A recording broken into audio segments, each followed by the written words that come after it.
দ্রব্যমূল্যের ক্রমাগত ঊর্ধ্বগতিতে জনমনে দেখা দিয়েছে অস্বস্তি। মাছ, মুরগি, ডিম, শাকসবজি, কাঁচামরিচ সহ প্রায় সব পণ্যের দাম আকাশচুম্বী। শুক্রবার রাজধানীর কারণ বাজার ঘুরে দেখা যায় সপ্তাহের ব্যবধানে ব্রয়লার মুরগির দাম বেড়ে প্রতি কেজি বিক্রি হচ্ছে 200 টাকা দরে, আর সোনালী জাতের মুরগি 270 এবং দেশি মুরগি পাওয়া যাচ্ছে 500 টাকা কেজিতে। ব্রয়লার হচ্ছে আপনার 190 টাকা, 95 টাকা, আর সোনালী হচ্ছে 260 টাকা, আর আপনার দেশি হচ্ছে আপনার 530 টাকা। এটা একমাত্র খামার আলাদাই বলতে পারো।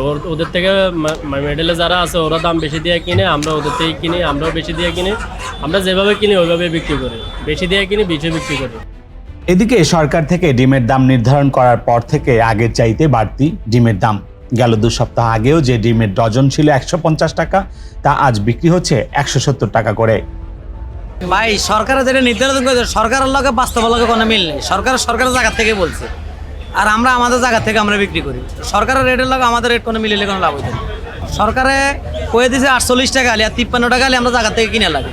তাহলে সরকারের লগে আমাদের লগে কোনো বাস্তবে কোনো মিলিল নাকি? গেছে সপ্তাহ থেকে এই সপ্তাহ ডিমের দর্জনে 15 টাকা বেড়ছে। আমাদের জরিমানা জীবনে করতে পারবে না, কারণ আমাদের কাছে খাতা কলম আছে, কাগজ কলম আছে। আমরা কত টাকা কিনে যে আমরা কাগজ কলম খাতা দেখাইতে পারবো, তাহলে আমাদের জরিমানা জীবনে করতে পারবো না। এছাড়া ইলিশ মাছ সহ প্রায় সব মাছের দাম এখনও ক্রেতাদের নাগালের বাইরে। চাহিদা অনুযায়ী আমদানি না থাকা আর ভারতে ইলিশ রপ্তানির অজুহাতে বেশি দামেই ইলিশ কিনতে হচ্ছে ক্রেতাদের। একদম করতেছে 1 কেজি 300-400 গ্রাম এটি 2000 টাকা 1900 টাকা কেজি, আর 700 গ্রাম 800 গ্রাম এটি 1400-1500 টাকা কেজি। গ্যাসের সপ্তাহে এই সপ্তাহে কেজিতে 700 টাকা বেশি, আরো দাম বাড়ার সম্ভাবনা আছে। মাছের সংকট নাই, মাছের আমদানি আছে প্রচুর, কিন্তু মাছের দাম কমতেছে না। ইলিশ মাছের দামটা অন্য মাছের দাম কম আছে। যেরকম এই চিংড়ি বেচছে আগে 1500 টাকা কেজি, আজকে বেচতেছি 1300 টাকা কেজি। বাইম মাছ আগে বেচছে এটি 1200-1100 টাকা কেজি, আজকে বেচতেছি 900 টাকা কেজি। আইন মাছ বেচছে এটি 1200-1100 টাকা কেজি, আজকে বেচতেছি 800 টাকা কেজি। বল মাছ বেচতেছি 600 টাকা কেজি, রুই মাছ 500 টাকা কেজি। 5 কেজি ওজনের মাছ 600 টাকা কেজি আছিল, কেজিতে 100 টাকা কমছে। তবে আলু, পেঁয়াজ, আদা, রসুনের দাম কিছুটা স্থিতিশীল থাকলেও শাকসবজি বিক্রি হচ্ছে চড়া দামে, আর কাঁচামরিচের দাম ঠেকেছে 360 টাকায়। মরিচের দাম কিছুটা বাড়তি, কালকে আসছিল 200 টাকা থেকে 250 টাকা পর্যন্ত, আজকে পুরো বাজার আগুন। মালের আমদানি কম, মালের বাজার আগুন আর কি। যেমন ভেন্ডি 70 টাকা বেচে, পটল বেচে 60 টাকা, তারপরে আমরা বেচে 50 টাকা, তারা বেচে 60, তারপরে হইলো করলা বেচে 70। এক সপ্তাহ ধরে একই অবস্থা চলতেছে, দাম কমে না। উত্তর অঞ্চলে আপনার এই যে জায়গায় সবজি উৎপাদন হয় সেই জায়গাটা পানিতে মনে করেন তলিয়ে আছে, যার জন্য অনেক শাকসবজি ওখানে হয়েছে, উৎপাদন করতে পারতেছে না। ওদিক থেকে আমদানি হইলে এখানেও কমবে, ওখানে আমদানি না হইলে এখানে তো আর আসবে না, যার জন্য বাজারে এই জন্যই ক্রাইসিস। আশা করি সামনের দিকে হয়তো পানি টান দিলে কমে যাবে। বাজারে পণ্যের এই চড়া দামের কারণে উভয় সংকটে রয়েছে ক্রেতা বিক্রেতারা। তাই বাজারের অস্থিরতা কাটাতে সরকারের নিয়মিত বাজার মনিটরিং আরও জোরদার করার দাবি জানিয়েছে সাধারণ মানুষ। সব কিছু দাম বাড়তি, আস্তে আস্তে শুধু বাড়তি আছে। যে আয় হচ্ছে সে আয় দিয়ে তো আমাদের চলতেছে না।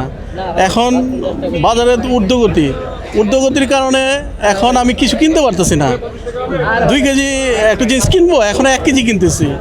মাছ কিনবো 2 কেজি, 1 কেজি কিনতেছি। এভাবেই চলতেছি, আমরা প্রয়োজন মেটাতে পারছি না, কারণ ঊর্ধ্বগতির কারণে। আসলে যদি ক্রেতার বাহিরের দামটা চলে যায় তখন আসলে ক্রেতার জন্য খুবই কষ্টকর, এবং বর্তমান যে বাজার ব্যবস্থা আছে, ইনকাম আছে, তার সাথে মিল রেখে এটা করা উচিত।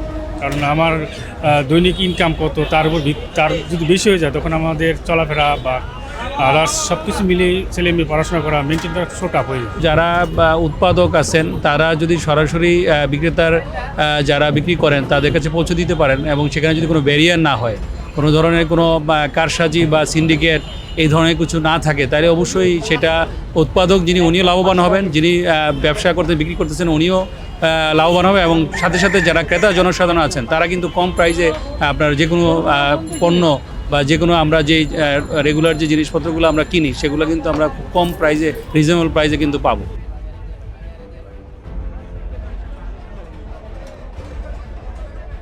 রাকিব হাসান, বার্তা 24, ঢাকা।